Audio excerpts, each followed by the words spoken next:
Hello everybody, welcome back to the ESL UK studios for the ESL UK CSGO Premiership. My name is Kyanite.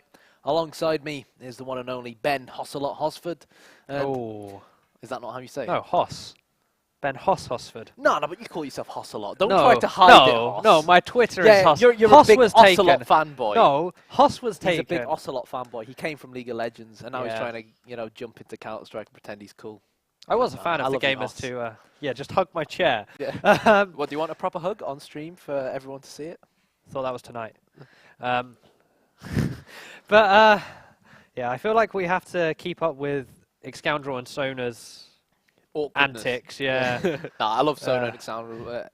Excoundrel. Yeah, that.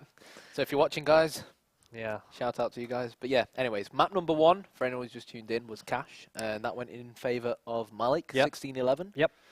Map number 2 is Inferno.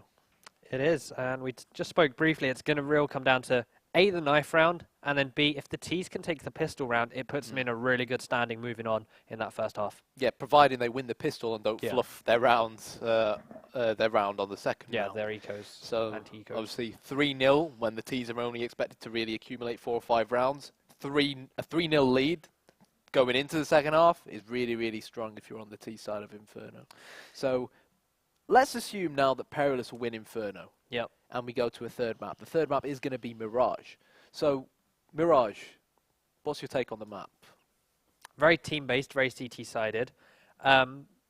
Team-wise, you have to agree that MALiK have looked the stronger. They've been trade fragging, they've been working together in very unique duos. We've had Mighty Max and Imi trade frag really well on Cash in the mid.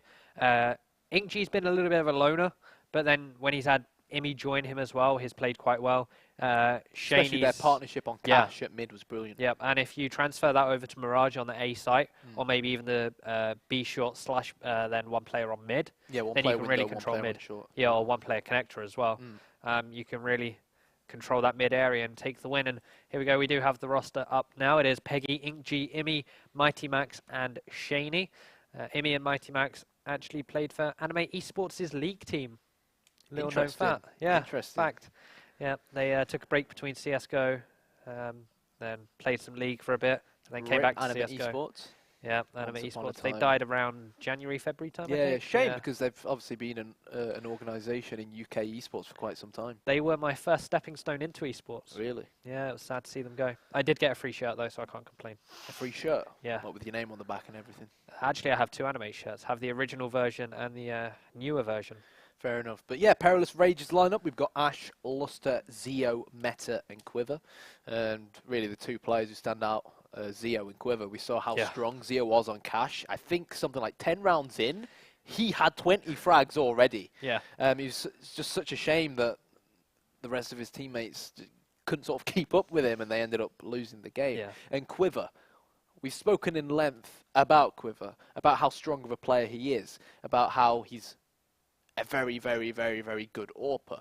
But the problem is when his team go on the back foot and they can't afford to buy the AWP, you can't really utilise him to his strengths. It's almost like saying you have a player like Kenny S and you lose so badly to the point where you can't actually give Kenny S what he wants, which is the AWP, or a player like JW or someone like that, or Guardian, and they just can't find their comfort zone within a game, you know what I mean? So I guess the map kind of had an influence on that as well. You don't really want to force buy an AWP on Cash and leave yourself on a lot less money because it's not as important as a map like Inferno, whereas with the AWP you can gain great mid control, you can have great banana control, or you can try and play fluid with the new style AWP on CTs. From Library, for example. It's not uncommon to see, for example, CTs playing holding Arch very, very passively from within Library, because like you said, because of how they've changed the AWP, because of how the nerf has changed, it's a lot more difficult, for example, to flash out of mid and peek down mid with the AWP and try and get that entry frag when the terrorists come up the steps. So it's not uncommon to see CTs opt to go for more passive approaches. But here we go, the knife round is about to begin. Well, that's it's nice to hear the sound of fragging, isn't it? Yeah. Oh, that was close, but MALiK They won map number 1, and they're going to start on the more favoured side here. Or at least you'd expect them to choose to stay on the CT side. You never know what they might have up their sleeves. And this is where they switch just to catch Perilous Rage off guard. Well, NIP loves starting on the T side of Mirage because apparently... They want to get it over and done with. They want to get it over and done with, and the AK-47, in their opinion, gives more room for error because it's a one-shot headshot. So when they go into the CT side where they require 2 headshots with the M4 up against a helmet, they have more room for error. But hello, look at this. Great play from Mighty Max. Make it 2. 3 from Mighty Max. Phenomenal play. And, well, Meta knows that these CTs are going aggressive. Let's hope MALiK don't ruin that moment of stardom from Mighty Max. They've got to fall back now, play it passive. And the question at hand here is, do they know the bomb's being dropped? Mighty Max still has that incendiary grenade. Ash has come from the other side, and Max could get caught off guard, and there it is. It's just InkG left. He does have this incendiary grenade, and he does have a defuse kit, but the bomb is still down in the mid.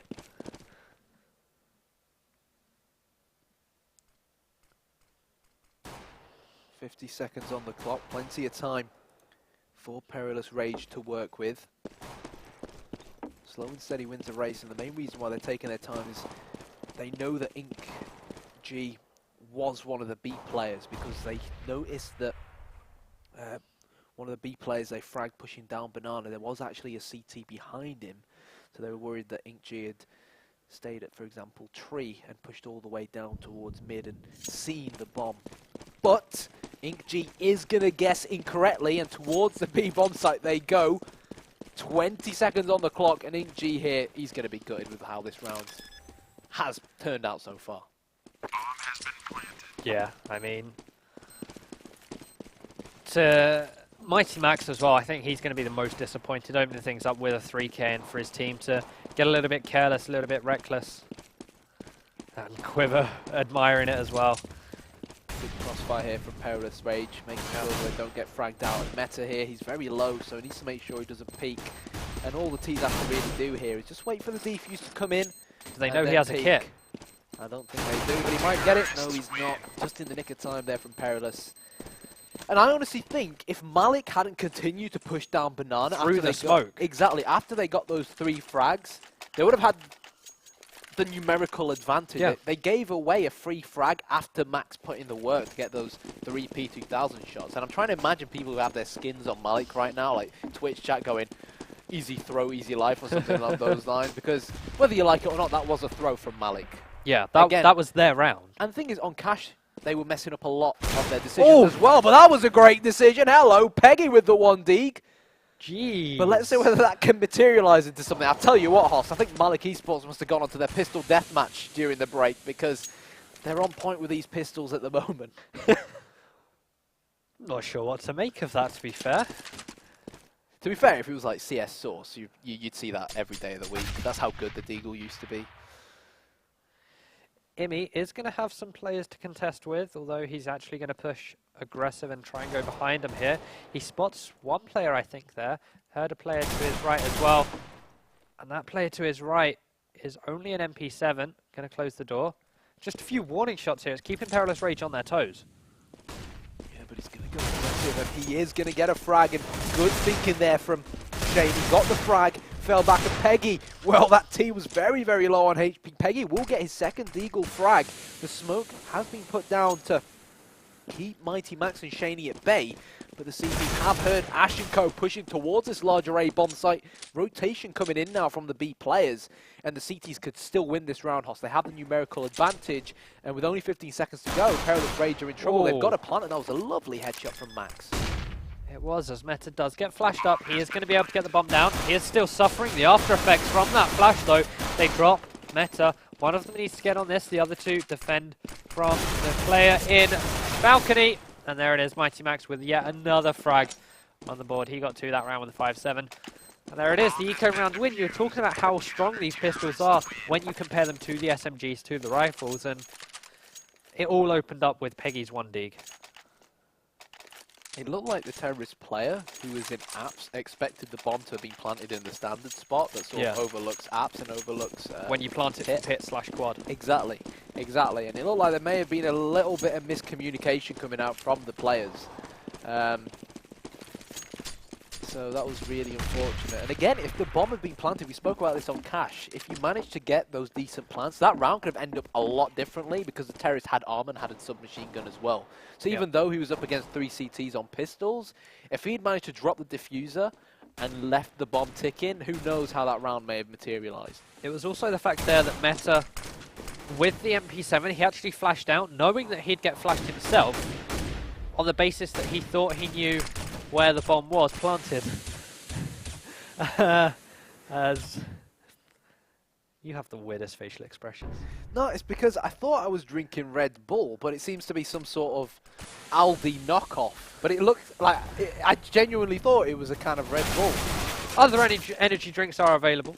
Obviously, I mean, we've advertised Sky Broadband already today, so we might as well advertise a bit of Lidl and Aldi. But of course, a bit of Netto as well for any Germans watching. If you want a kind of energy drink which stores data files at super fast speed, of course, SanDisk is the way forward. They make energy drinks. Wow, 1 AK from Shady. Not too shabby, but Mr. Pistol round in Mighty Max now has got work to do. They're rushing in towards the B bomb site. All he has to do is hide and wait for Shaney to help out. Shaney coming in to help out. Mighty Max with 1. Here is the help coming in from Shaney, but the bomb's going to go down. And fair play to Meta. Look, he fell to his death. He hit the floor, but the fact that they planted was always the aim for them. And it's now going to allow them to build up a bit more bank. They should, in fact, be able to just get, clean buy coming out from them. They've got about 5k each, just over. And we're going to see a 4th round buy, or even after losing that 2nd round. It's going to be AKs. They're not giving Quiver the AWP yet. I believe he maybe could have got... Meta, I think, could have dropped him 1. And then switched it up with the AK. But instead, they're just going to go for the full AK setup on the T side, as they make their way up towards 2nd mid it seems. Nade going down Banana. And it's always interesting to see how different teams on the CT side love to hold B. You know, you've got like the Nip way of doing things with the King of Banana in Freiburg and Get Right holding it just from the choke point. You've got teams who love smoking the bottom of Banana from CT spawn and pushing down, not even giving the terrorists breathing room on Banana in the first place, because if the terrorists can't be on Banana, the only other way they can get to B is through Arch, and if you can put 4 players on the A bomb site, chances they'll actually get to B through Arch, then become very slim. So there's many different ways of playing the CT side on Inferno, and currently no casualties as of yet, but Meta is down to half HP roughly. Yep, as we see 3 players moving towards this B bomb site for Perilous Rage, the other 2 hanging around mid / boiler. Peggy does spot out Quiver there. This isn't going to force a rotation just yet. Imi though, he may in fact rotate round towards B after getting that frag. It looks like he's standing strong on this A side. It's going to be 3 versus 2 when they decide to push. In fact, they're going to rotate back towards A here. This is a bit of a risky play. It is. They've only got 25 seconds on the clock as well. And by the time they actually execute properly towards this A bomb site, there's probably only going to be 15 seconds on the clock. So Imi looking to get the headshot. He will find it. Zio will hit the floor as well. And that's the problem when you leave it sort of like a pressure cooker, Hoss. You only have 15 seconds to go. And the thing is, even though you're focused on pushing the bomb site as a team, as a unit, and trying to get the bomb down, you sort of add another attribute into your head. There's always that voice in the back of your head going, you've got to move fast, you've only got 10 seconds to go. And that can actually play mind games on you as well and put you off the ball. And it definitely looked like Perilous Rage. Like, you can see it physically within the players when you can tell they're in a rush and that it might result in them making incorrect decisions. Yep. And speaking about incorrect decisions there, they made no noise over towards B, lost a guy over on A, and yet still decided to rotate back towards the A bomb site where they'd lost a player. And losing players on the A site is the name of this round. 4 go down. They slow walked it up towards mid. That was Peggy and InkG going big there, as InkG's going to finish the round off with his 2nd.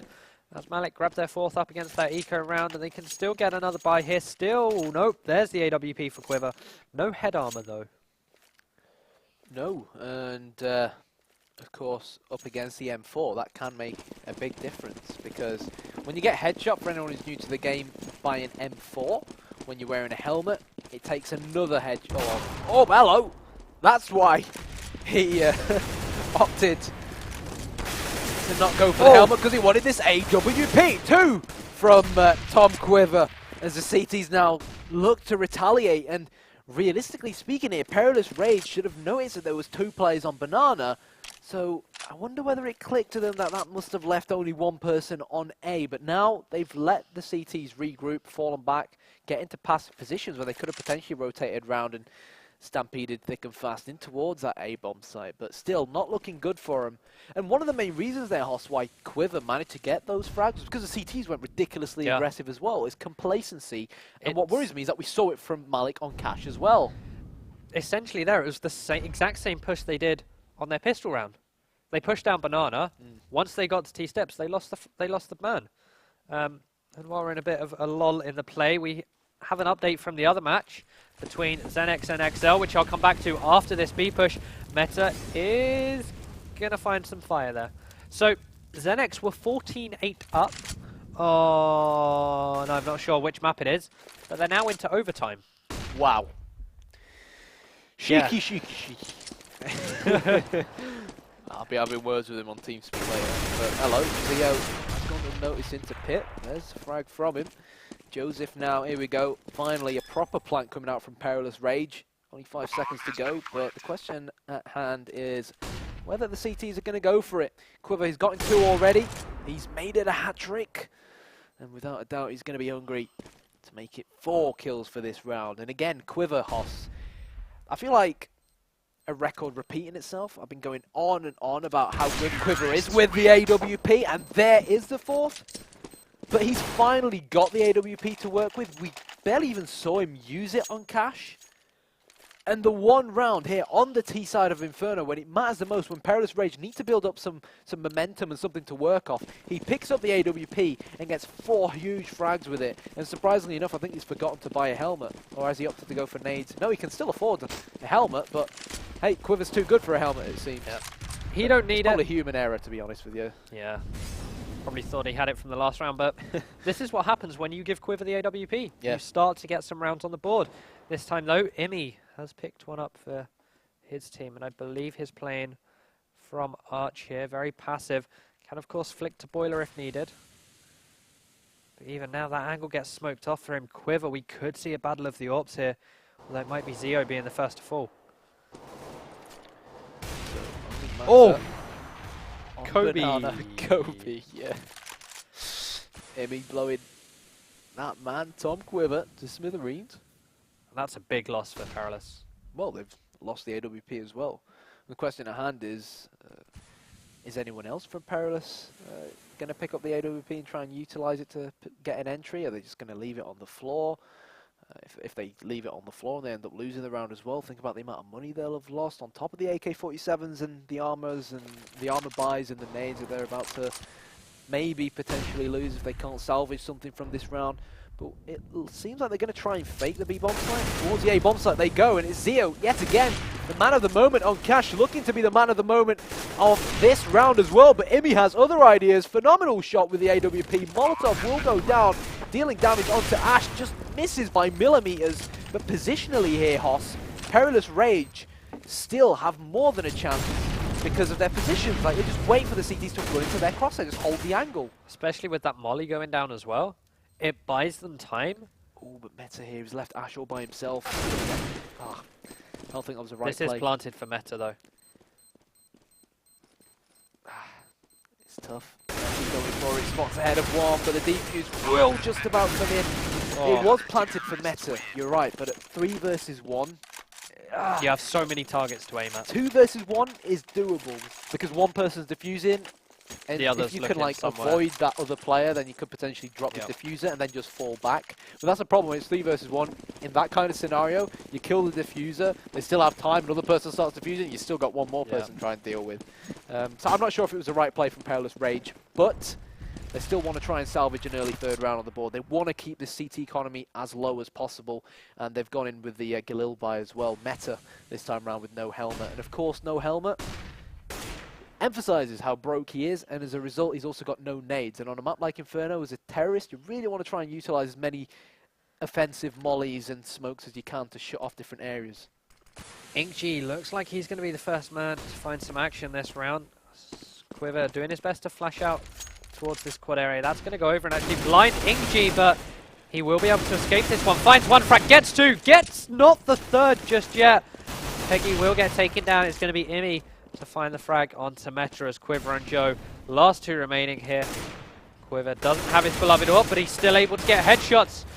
And it's now just Joe left. Picks up the bomb. As soon as Inkji hears this bomb going down, Joe is going to fall. And there it is. Simple play there from the CTs. Pretty standard hold coming out from them. And again, though, Inkji getting those first two frags early on, almost got the third. Meant that Rage were just decimated as they tried getting on. Yeah, I'm not sure whether that flash towards quad actually hurt Inkji as we initially thought it would do. I think it's because he was stood like on the edge of the balcony, so he was higher than where the flash ended up going. So here we go, Imi. It's not often we see this in CSGO. Like back in Source when Banana was a lot more open, or 1.6 where Banana was a lot more open, it was a lot more common to see CTs hold the angle with the AWP, because now sort of the angle or the little choke point that CTs have to aim at is ridiculously small, and that was not a good start for Perilous Rage. They've got only pistols here. They've got to try and rush together as a unit, in my opinion, and try to sort of turn their collection of Tech 9s and CZ75s into an AK-47 when put down all together. You know what I mean? And push around all in one go. Their aim isn't to win the round here. Their aim is just to plant the bomb. They've invested somewhat quite heavily into this because two of their players have armor. So let's see whether they can at least get the bomb down. Peggy going to be throwing an A towards Joe. That's going to only do 3 damage. I thought it might do a little bit more, but they are playing 2 from pit. And I like the position that Peggy's in here with Inkji backing him up. Ash has managed to sneak into CT spawn, and Mighty Max has no idea. So Zio there, he is going to get the frag, but Ash has been spotted, and Ash needs to make sure his teammates pushing from Banana. Imi gets nailed in the head. Shaney with one. He's got another terrorist to try and deal with. Mighty Max quick on the rotation. He was, of course, the player who allowed somehow Ash to sneak through to CT spawn, but Ash now 10 seconds on the clock. He's picked up an AWP. He has to plant, and he may very well do. He's going to pick it up, and he's going to plant behind his fountain. The CTs are going to close in on him, but he will hit the floor. And that could have ended a lot differently if it wasn't for I think it was, can't remember what player it was on the back of the B bomb side, but he did really, really well. Shaney, instead of actually taking the terrorists on when they pushed him, he kept cool, calm, and collected and hid behind. Just played his position. Exactly. He hid behind the quad area in the corner and didn't show much of himself. And even though he died in the end and forced a Tech 9 player to come towards him, we saw how little time it left that terrorist with to try and plant the bomb. And hello! Imi with the double. Lovely jubbly. Perilous Rage fall. Looking to make it 3. Out comes the Rec 9. And Inkji with a double as well. And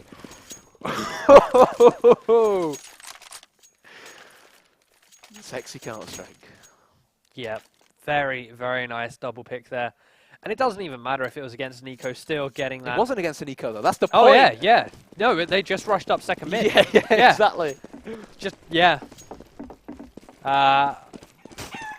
collateral there.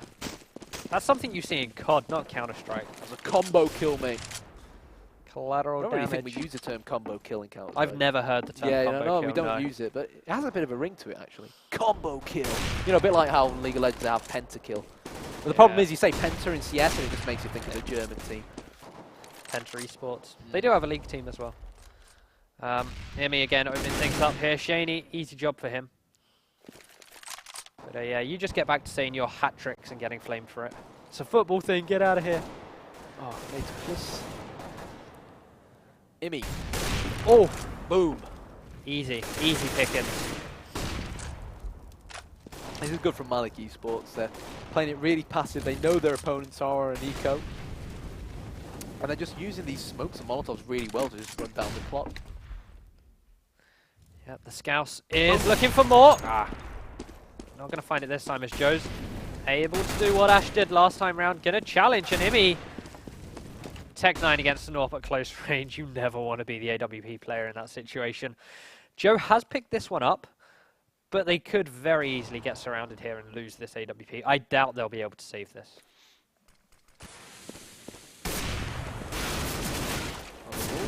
Perilous Rage. Joseph still has the AWP, and he's a brave man going for this. He's going to try and get the plant. Is Inkji going to try and knife him? It looked like he may have been trying to do so, but Peggy through the smoke nonetheless gets the frag. And of course, that'll allow Perilous to pick up the AWP. 9-2, and we've got 4 more rounds to go, Hoss. Yep. As far as this half is concerned. And if you ask me, I think Perilous need to pick up at least 2 of the 4 more rounds coming up. Because if they don't, and MALiK win the pistol when they go onto the T side, it could be game over. Exactly, yeah.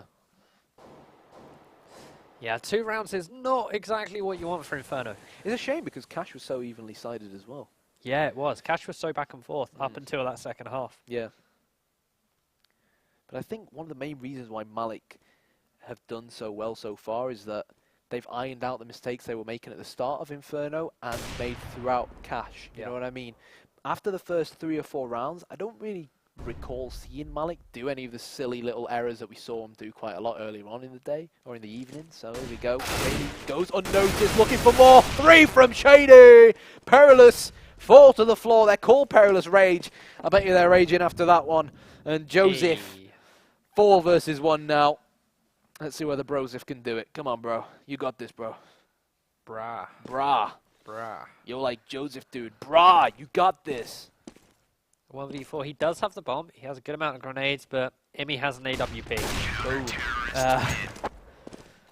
You mentioned earlier on how Imi isn't sort of like an AWPer by trade, but he's sort of taken in this AWP role to fit a role that none of his other teammates are willing to sort of take on board. But I actually think he's played very, very well with it here on the CT side of Inferno. Even on Cash as well. He had some good moments, yeah, you're right. He had a brilliant mid control. Yeah, where he got that 3-man after InkJ died. Yeah. Speaking of InkJ, he's going to just go to his position. They're actually stacking InkJ, don't I? I don't know my alphabet. Yeah. Yeah. Imi opening things up here. Gets taken down though, punished by Zio. But usually they only play 2 here as Shaney is playing up close and personal. They think there's probably a player rotating around, and then Shaney pops out. They take him down, but Meta takes a heavy, heavy hit there. He does. I'm surprised that Meta didn't actually go aggressive to try and get a second frag there, like take the gamble, because it would have made it 2 versus 2, and it may have left the B-bomb site empty, but we now know, of course, that is not the case. Unfortunate there for Joseph, who got killed trying to go back up mid, but that's the thing about MALiK eSports. They got the information on Banana, and the guys on A were quick to dynamically rotate round and hide in that small position. And we saw it on Banana as well, where they left it late on in the round. Shaney smoked the bottom of Banana from CT spawn, pushed towards the bottom of Banana, and then got an easy 3 frags because Perilous Rage weren't checking their corners, and most importantly, mentally weren't expecting it to be there either. And we actually saw that from MALiK in the last round, where they had 2 people on top of Banana, but it was actually 3. Yeah. So Perilous Rage were pushing through, and look, they've not checked their corners again. No, they're too busy checking car where Imi... Perilous! So Imi played Banana, I think, 2 rounds in a row. Apart from that, played A, and now he switched back to A. They thought he was still at car, but Shaney was just there hiding the sandbags. Like, This is something that MALiK has done perfectly. They've had almost perfect crossfire setup, 4 trade frags like that, but they've kept their CT side fresh, and that's where some teams fail. They keep their CT side a little bit too stale, keep it locked down. They play in the exact same positions. Well, this time we're back to 3 versus 3, and this is the best Perilous Rage have looked, and as I say that, Zio falls down, and Zio seemed like he's used all of his power on Cash. This, in theory, is a very, very good situation for Perilous, and I'm not a big fan of Ash going as aggressive as he did there. Took the gamble. Fortunately, though, if you're a Perilous fan, it has paid off for them. And with Imi, with the AWP in this case, Hoss, it's going to be very difficult for him to try and retake it because it's such a heavy weapon. It's not that versatile, but you know what? He's going for it with the CZ75. Joseph with the headshot. Joseph with the double. And finally, Perilous was something to scream and shout about. 11-3 the score. And money is tight yet again, Hoss. There was quite a few casualties for the T's. MALiK eSports, because they won so many consecutive rounds, they do still have bank. InkJ here on this last round, this first off, with over $9,000. So money's not really an issue for MALiK. But Perilous Rage, they really need this 4th round. And if they can win the pistol when they go onto the CT side themselves, then it might keep them in the game. It's not over yet. Yeah, Peggy's going to find one onto Quiver. Quiver did only have a P90, so it's not too big of a loss. But still, nonetheless, like they're still down to 4. Perilous Rage not checking their angles properly, and well, it's just... There it is. Welcome to the slaughterhouse. Yeah. Disappointing, I'm not going to lie, from Perilous Rage. I expect better from a team of their caliber. But obviously, they are missing. This is actually something I wanted to mention. He's probably watching as well. Chance. Yes. Obviously, he's known as an incredibly strong player in the UK scene. He's represented quite a few teams, and he was a part of this Perilous Rage team at I-53, or no, I-54, sorry. And there was actually someone who mentioned it on HLTV, asking where the chances appeared to. Yeah. And apparently he's decided to hang up his mouse and keyboard. He wants to focus on like work and real life stuff. Yeah. And another quick update in the XL game. XL started the overtime by going 20-17 up. Yep. Double overtime. Ooh. What map are they on? I have no clue. Actually, I can tell you after this pistol round. Go on, take it. Peggy with the double. And like we said, if MALiK take this pistol round, it could be a very, very steep hill for Perilous to try and climb again. We've got Meta here, who's the last line of defense here on the B-bomb side. He's been spotted. Meta, you've got to fall back, mate, but he is going to try and take it on, but it is only a fake towards a B-bomb site. MALiK, if they get this frag, which they will, they are now going to be left with an empty A bomb site. Bomb going to go down. 3 terrorists in here. The flanker towards the bottom of Banana is going to hide and hold the angle at T-steps. And honestly, Hoss, I can't see MALiK losing this one. Their position, as far as the rest of this round is concerned, is brilliant. And even after that kill, the bombs tick in. I don't think Perilous are going to have enough time.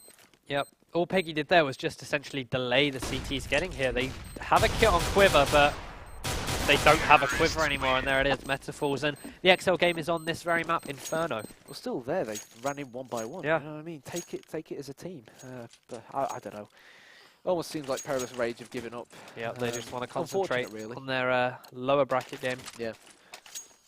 Because for anyone who's not aware, if you lose your first group game, you drop down to the lower bracket. GSL style. Yeah. So it's a 4-team group. Essentially, win 2 games and you make it to the offline finals. Lose 2 games and you're out. Yeah. Correctorino. It's a very nice way of doing groups. Very simple. Yeah, I like it. I like it. It's the same as what they have at ESL Majors as well. Yeah, ESL 1. A simple concept. But of course, it came from GSL StarCraft in Korea. I think the nice thing about it is when you lose 2 in a row in a normal group situation, like for example Champions League and football, that third game that you got to play, even though in groups you play each other twice, let's just assume they play each other once. You've lost 2, you're already arguably out. You just kind of give up. It's just a waste of a game. Yeah. And that's something that the GSL format actually avoids. Exactly. Yeah. Because for that third game, essentially, you're giving someone that may not always deserve that game a free win potentially. Yeah. As Inkchi reigning supreme with that Mag 10. Shaney doing work with the pistol in there as well as Perilous Rage. They've force-sport somewhat, but even that isn't enough here. Just Meta left with this UMP, and it looks like he's going to be saving this. Just going to wait, see if we can get some exit frags. And it's nice to see the CMGs, the SMGs, getting a little bit more use. I know that they are slightly buffed and a little bit maybe too overpowered, but it's nice to see them being used because you think about 1.6 and Source. The MP5 RIP used to be an SMG that I actually loved to use quite often. I used to prefer it over the FAMAS, and a lot of other players did as well because it had such a high fire rate. And obviously when you win the pistol and your opponents most likely don't have armor, for example, or only have pistols, you can really use it to your advantage. And it's nice to see the SMGs get used again in CS. But I know what you want back. You want the TMP. Oh, that was a thing of beauty. I mean, it sort of looked like the Tech 9, but it was a submachine gun and it had a silencer on the front. Yeah. Maybe the Tech 9 is sort of Valve's idea of the TMP reincarnation. Just running and gunning. That's actually, in a way, one of the problems with Source 1.6 was that, like, bar the MP5, the rest of the submachine guns were sort of practically useless. Terrible, yeah. And it was the same thing as the pistols as well. Like, the 5.7 was rarely used in Source 1.6. It was mainly pistol or USP and Desert Eagle. So one thing Valve said they wanted to do is try and make all the weapons viable. And they'll get there maybe in 100 years. They are getting there, though. Yeah. I mean, pistols, we see CZ57. We more or less see everything over a Deagle right now. I think Deagle's least picked. But we are starting to see it more. Yeah, and especially with this SMG buff as well. Yeah. Seeing more UMPs. Before it would just be P90s, but It's going to be Joe defending here with the CZ, is able to pick up a frag. Meta got one elsewhere. It's just going to be Joe on this site all by himself. It's now 2 versus 3. 2-on-2 on this A bomb site though. Peggy going to throw a smoke down. He does find the frag onto Zio as well. As Quiver has the deagle. A little bit reckless with that trigger this time, however. Not able to find the frag. Goes back for another. Doesn't find it either. As Ash gets one. Looking for a second here.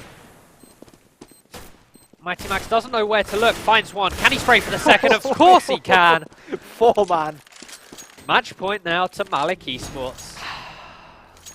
You gotta feel sorry for Perilous Rage there at that point. I mean, what have they got to do to try and swing the game in their favour? And again, Mighty Max, it's not the first 4-man he gets today. It's not the first clutch he gets today. I'll tell you what, that 1v4 he got on Cash earlier on with the Galil on top of it, so that's one for the history. That was Inkji. Oh, my God damn it. Because I remember Ezio tweeted at me saying, when I say ink, you say G. Go on then. When I say ink, you say G. Ink. G. Ink. G. Woo! What up now, sweets? Yeah. But here we go. 15-3. Obviously, Perilous Rage forcing the buy. It's the last round, of course. So there's that Desert Eagle that you love, Hoss. 2 Desert Eagles, and the other Desert Eagle definitely being put into good work. It's going to be Quiver to get one. Mighty Max returning the frag, though, as MALiK eSports head towards this larger A bomb site. Good decision from them. They know that they can utilize the AK-47s at a distance better, but they're just taking their time here, maybe pretending that they're going to go back down mid and go towards B-bomb site. They might even like send one person to the bottom of Banana to make a little bit of noise to try and sell the fake, but if they get one more frag here, what's really funny, the CT to get the frag. Shaney returns it, he will pick up the bomb, and well, 40 seconds on the clock. MALiK need to get a move on because Perilous Rage are quick on the rotation. Joseph coming down, and Imi is going to he's going to clear the way here for his teammate to get the bomb plant here. And after plant positions here are crucial on Imi with a great one in Graveyard. This is one of the hardest spots to clear out. And now Imi 1v2 does reposition a little to get onto this site. He saw the flashbang come from quad, so he knows there's a player there. And he previously saw Joe in apartments. I'm not the greatest fan of this retake here. Imi is going to get the bomb down. It's effectively 2 players coming from the same position here. It's not like one's trying to flank Imi from behind, and when you don't push together like that, it's easy pickings. Imi finds one, switches to his Glock. He knows that Joe's low. Surely Imi's not going to throw this one away. No, he's got this. And the problem is that Ash had more than enough time to flank from arch side, to go back round, flank from arch side. They haven't pushed in together. Molotov is down, and you know what? Perilous Rage have called GG well played. Yeah. I'll tell you what, GG well played to MALiK. Definitely. But Perilous eSports, I mean, we haven't been told who picked what map, right? No. But if that was Perilous's pick, they've got to go back to the drawing board. Yeah. And even if that wasn't their pick, Inferno... It's a standard map, especially in UKCS. We see Dust, Cash, and Inferno a hell of a lot. Yeah. And when you lose 16-3 on Inferno, I mean, the last time we saw these 2 teams play, MALiK did take the win 16-0 on Cobblestone, where I think it was in the new Cobblestone's first few weeks of being on rotation. So that's kind of, in a way, excusable. But Inferno, a map that's been around since the dawn of time, losing 16-3, no excuses. Well, I mean, you think about that round where Mighty Max got that 2 versus 1 on top of the A bomb site. It just seemed like nothing was going to go right for Perilous Rage. And to be fully honest, I don't think the CTs did too much wrong in that situation. But that last round there, like I said, Ash could have... He had plenty of time to rotate back round and go through arch side. And then, if he had time to push with Joseph peek out of apps and Ash peek out from arch side at the same time, they could have potentially had that terrorist surrounded rather than both try and come in from the same angle. And it was just bad decision making at the end of the day. Yeah, and I think that was the story, not only for Inferno there, but for Cash as well. We saw a lot of Cash, from both teams. And again, like I said, I think the difference at the end of the day, especially on Inferno, was that MALiK, towards the end of Inferno, or sort of the last 3 quarters of Inferno, they managed to iron out those silly decisions. And they stopped taking as many risks as they were doing. Like, for example, when Mighty Max got the 3-man on the pistol round, and they pushed all the way down Banana. And like you said, they pushed through the smoke, and they didn't have to. Yeah, they really did start to act on all the intel they got given. There was one round in there as well where we saw them spot a B push. So then I believe it was Inkji pushed up towards bench in mid lane. Mid lane. Too many MOBAs for me. League of Legends, no, too many MOBAs. He pushed up towards bench in mid. and just sat there passively. He didn't overpush like we saw them do on the pistol round. That must be why you love Mirage, because there's jungle. There is indeed jungle. Yeah, there's jungle in MOBA games.